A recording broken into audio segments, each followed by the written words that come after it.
Townsend. Hiya, Heather.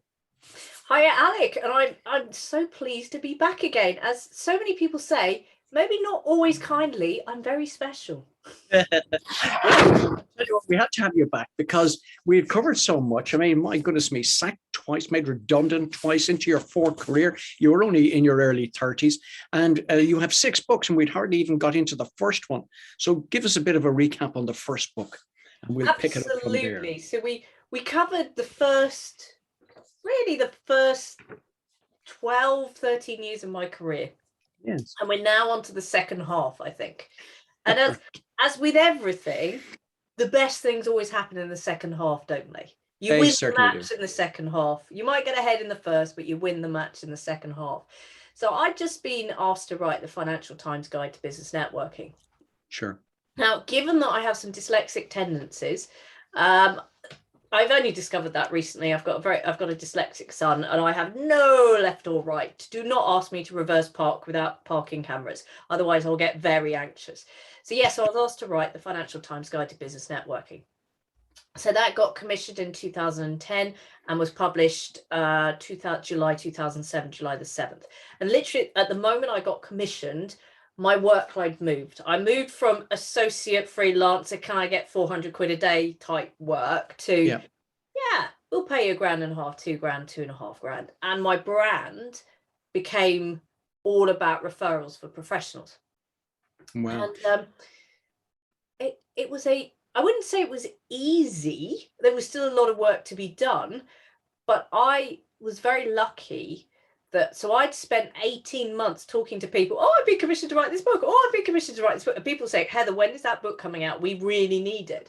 So my book, because I had about 13,000 followers on Twitter at the time, my book sold. They needed to reprint within 3 months of it being published, which is almost unheard of. And the Pearson business model is they only start to make money after they've done a reprint. Wow. And it's interesting because you picked a book on networking. Now, I know you were sort of very involved in networking on social media and in its early days. So tell me why networking? Why did you write it on that? It was never going to be my first book. It was never up in my list of books to write. But I was very fortunate at a time that I started to learn to market myself via social media. Social media was still very much in its infancy. And at the time we had the marketing lot over there that we're doing this marketing lot. We're doing, oh, we got a new toy. Let's get the creds out. Let's have a party. You then had the stalwarts of the face-to-face networking scene. Think the BNIs, the BRXs, the B4Bs. Put a B and an N together in some kind of order, and it's a networking group that meets for a really lousy breakfast at an ungodly hour. Yeah. And they were going, it's not going to change how we do things. People will still need to see the whites and eyes. This is just a fad. It's going to go away. Right. And I was the only one going, hang on a minute. There's a place for both of this. Yeah. And people were desperate. They could see the potential, but didn't know how to use something. They're going, well, what does it matter if I'm eating breakfast? How's that going to help me win business? It's the classic scenario. Look, remember when you're on social media, you're having this small talk like you'd have at a networking event. Oh, and so one of the hallmarks of what I do is I take the complicated and distill it down into the simple. I am known for the how-to. I mean, you've seen me present before. Yes, of course. I am not a motivational speaker in the sort where I'll tell you that I climbed Everest. No way I'm going to climb Everest. I'm not that sort of person. I'm a good old-fashioned content speaker where I'll give you the how-tos in what can be done and how you can apply it to your business. Right. And that's what I did with that book. And unbeknownst to me, my editor was awesome and took my ramblings and made them into a really well structured. People loved it. And I'm like, whoa, that wasn't part of the plan, Yeah. You think, well, my mother's going to buy a copy, and I'm sure my mother-in-law will buy a copy for a library in South Wales. Maybe someone else. Actually, it was the top-ranking networking book for 5 years. Wow, and is it mainly built around the whole area of networking through social media, or does it actually also include what we might call traditional networking? No, it includes both. It very much starts with the philosophy of who you're trying to meet. How does that connect into your marketing plan? Because most people go off networking completely disconnected to what they're doing with the hope that they're going to meet somebody who needs to buy their stuff. And remember, most of us go networking or get ourselves out there because we're hoping to meet someone who wants to buy our stuff. We're not often trying to meet our latest new vendor, supplier, pal, are we? And people forget that. So very much I write it from the strategic sense. Why am I there? What am I trying to do? Then it's about, so I always talk about effective business networking being about the process of meeting, maintaining and strengthening mutual relationships, mutually beneficial relationships. You could tell I haven't been talking about networking for about 7 years because that used to be off the pat, you know. I could see you walking into a tongue twister with that one, all right. I was just like, I think I might have to just get the book and remember it, but it is about that effective conversations of relationships. Right. And it's always about how you're going to get the right relationships with the right people. And to do that, you need to do both. You can use social media far more effectively to do the initial filtering. You no longer have to go into an event, look down the attendance list and go, oh, there's 3 people that will be good for me to meet. Because you can search on LinkedIn. You can search on Twitter. You can find the hashtags. And so very much I organized it into who do you need to be? What tool to do what type of job? How do you need to deepen the relationship? And that's what the book was written by. Yeah, and it makes perfect good sense as well. So, I mean, okay, it's a roaring success. That's also helped sort of launch your career. And talk about your business. What was your business model sort of starting out? And now that you had a leg up with it, with the book as well. Yeah, so the business model was initially put food on the table. I think most people who are familiar as a new business owner, you go on this roller coaster in your first couple of years. And a good friend of mine said to me, the first year, you'll be on a roller coaster. You're not going to listen to anyone because you're in the highs and the lows. She said, year 2 and year 3 are actually really quite hard. That's where you'll serve the apprenticeship. And then it gets easier year 4, year 5. And in the main, that has been the pattern of my business. Right. And I think it's anybody that's listening, be aware that as a business owner, you do serve an apprenticeship. It's True. Not easy to go from a corporate job to suddenly it being me, myself, and I, and there's no Maggie down in IT that will fix your computer for you. Yeah, that's true. You used to get frustrated that Maggie down in IT would never answer a phone, but at least you had a Maggie down in IT. Yeah. Whereas it's about that learning to be self-sufficient and build the people around you. And so sorry. Yeah, so I was going to say, and again, also the challenge of finding new clients. I mean, I often think of people desperate to take on nearly any business to put that food on the table. How do you start becoming more discerning? I think it's a really good question because I hate saying no to people. It's one of the lessons I've had to learn. I've got a piece of work that I've got to have to turn around and go, this ain't going to work for me. And that hurts. And in the early days, you'll take on anything. Mm-hmm. And actually, until you can get a consistent flow through of good quality leads, you're going to be in a trap of taking on okay stuff, some good stuff, some really quite poor stuff. And actually, one of the things that you often hear people talk, I've had 20 years experience. Well, far too many people have had 1 year experience repeated 20 years, over 20 years. And I think the really important thing is, how do you learn? If you don't learn as a business owner fairly quickly, that gets you back to your corporate job. And you see that time and time again. And for me, one of that I became discerning at the point that I was like, okay, I'm doing all right, but I was focusing on professional services, partnerships, small business, and individuals who want to progress their career. The only thing I wasn't doing was charities, not-for-profit, and public sector. That's not particularly discerning in the grand scheme of things. And I sat down with a guy called the late Richard White, sadly passed away. And he said to me, look, your background with BDO, the fact that you've already secured this freelance stuff working with a law firm, you can walk into any professional services firm. Stop talking about your work with this. You've got to focus on professional services. And as soon as I did, my business went up a level. Sure. And literally every time I focused in more, my business has jumped up a level.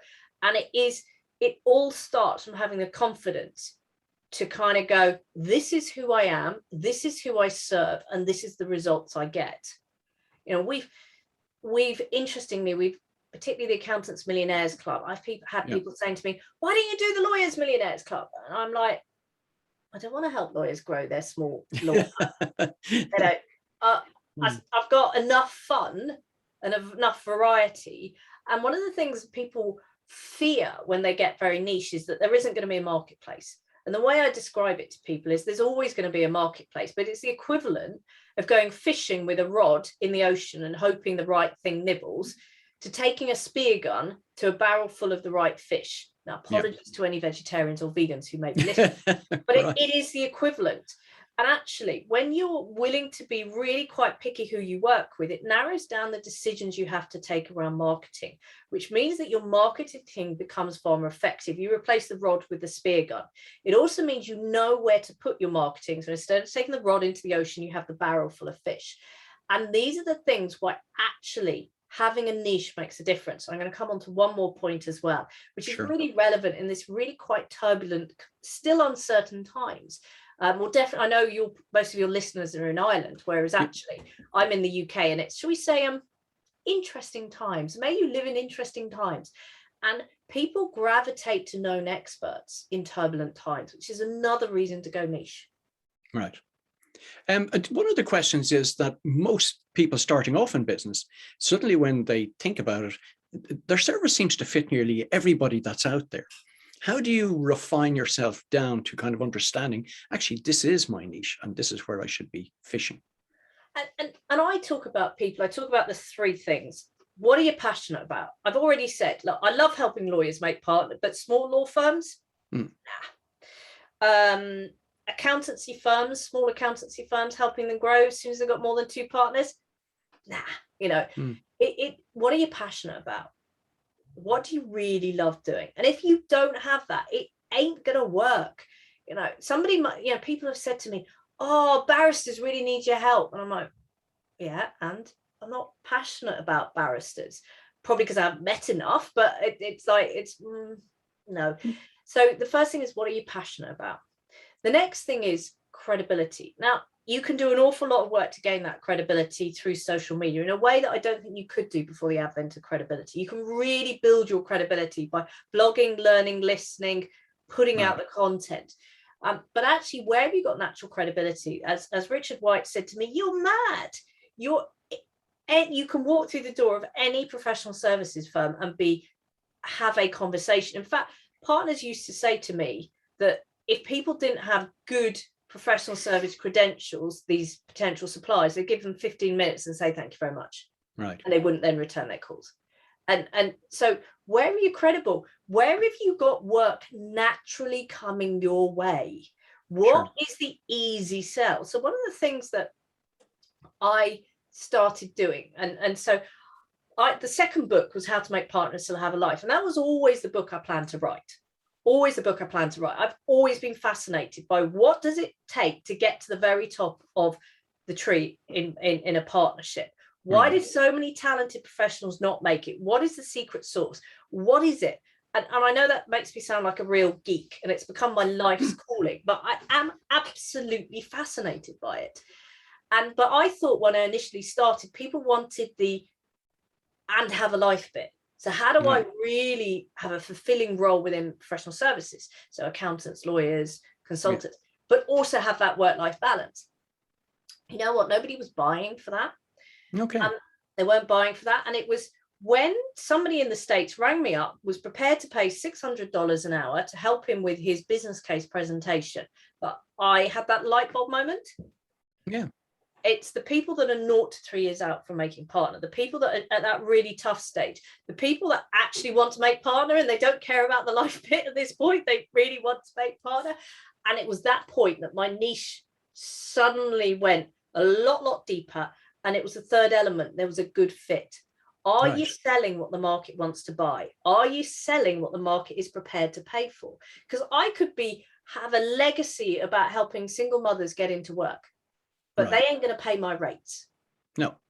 And so those are the key 3 things. Am I passionate? Am I credible? Is there a good fit? And I say to most people, go and look back at the work you've done. Ask yourself the questions. Where does it come in pre-sold? What do people recommend me for? but also look at what is the easy work that gets the highest reward for you. And that's not just monetary. That's also, you know, the stuff that you really enjoy doing. It doesn't have to be pounds and pence or euros and cents. It's about what is that really makes you tick. Because, I mean, how many of these radio shows have you now done, Alec? Oh, probably about best part of 200. Yeah. You've got to love doing this or else you wouldn't have done it. Yeah. That's true. You know, That's true. What is it that makes you tick? You know, and some of this is, you know, a lot of people go into it and go, well, how does a radio show on people saying their stories help me win business? And I imagine you know that it does, but it's not the direct route. It's that people love listening to stories. They associate it with you. There's messages you bring out. You learn something, but you love doing it. And that's what people have got to really connect with, that passion. Then where am I credible? Am I selling what the market wants to buy, i.e. the fit? Yeah. And I think that's great because that's now taking you to a new level in your business. Yes. But you still want to keep moving to another level again. And we still have another 3 books to go. We got 4 books to go. Oh, 4 books. Well, we've only got 2. My goodness, I'm getting confused already. Go one, take me to the next. I was going to say chapter, but take me to the next book. Yeah, so I wrote How to Make Partners That Have a Life. And it was a really hard book to write. And I was co-writing it with my former boss. And it wasn't because of her. She was going through some really serious health issues at the time. It wasn't because of that. I realized that I just spent 3 years building a brand as a referral generation expert for lawyers, accountants, and consultants. Yeah. And what had I done? I'd written a book on career progression. Anybody that spent any time in a mid-tier or large professional services firm will tell you that the marketing department does not talk to the learning and development department and vice versa. Because they each nick each other's budget and expect that each other will have the budget and all, you know, and it's just not a match made in heaven. So I'd spent 3 years building up a brand to then do a book that was completely off brand. And that was why it was really difficult to write. However, it was the book that put me squarely into, I will always be known as an expert within professional services. It's now on its 3rd edition. That book is the textbook on what it takes you to get to partner and then beyond. It is the one, you know, it's the sort of thing where I go, how do you hear about us? Well, actually, I was staying in an Airbnb and I picked up your book in Singapore. Okay. Oh, wow. Random. Wow.